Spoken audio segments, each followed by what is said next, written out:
Good morning. Today we'll talk about polycystic ovarian syndrome and infertility. PCOS is an endocrine disorder affecting around 10% of the Indian females. In this disorder, the female has menstrual irregularities, increased weight, and uh, uh, hormonal disturbances. PCOS is easy to diagnose. When the patient of PCOS comes, it can be easily diagnosed by ultrasound and certain hormonal tests. On ultrasound, there is increased ovarian volume, plus there are large number of cysts seen in the ovaries. In the hormonal tests, we do FSH-LH hormone on day 2 of periods. The FSH-LH ratio is disturbed with the LH levels being more than FSH. The AMH or anti-Mullerian hormone levels are increased to more than 5.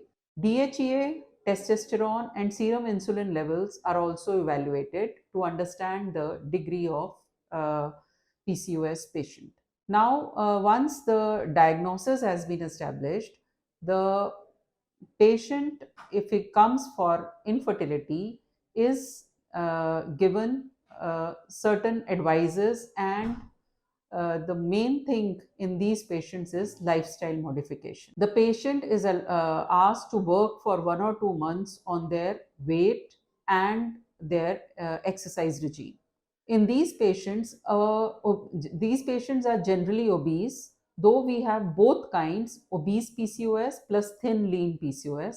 But in both these patients, exercise is the cornerstone on which the patient is advised to work.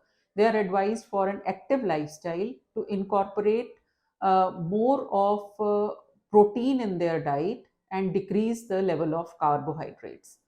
Now, a 5 to 10% decrease in the weight also helps in good results in fertility in these patients.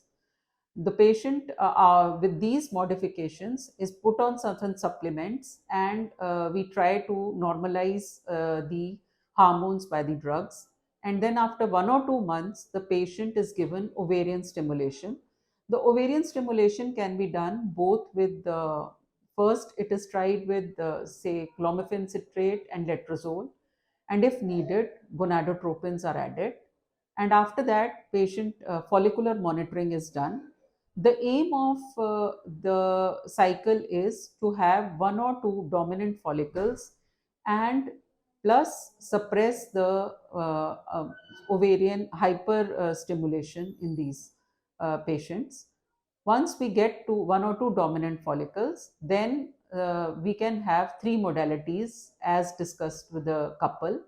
We can go for timed intercourse, we can go for intrauterine insemination, and if 2 to 3 cycles of intrauterine insemination fail, then the patient can be suggested and taken up for IVF.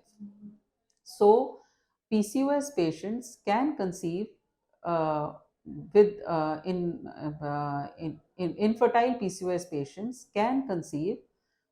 So we don't have to worry. We just have to go in a planned manner and get good results. Thank you.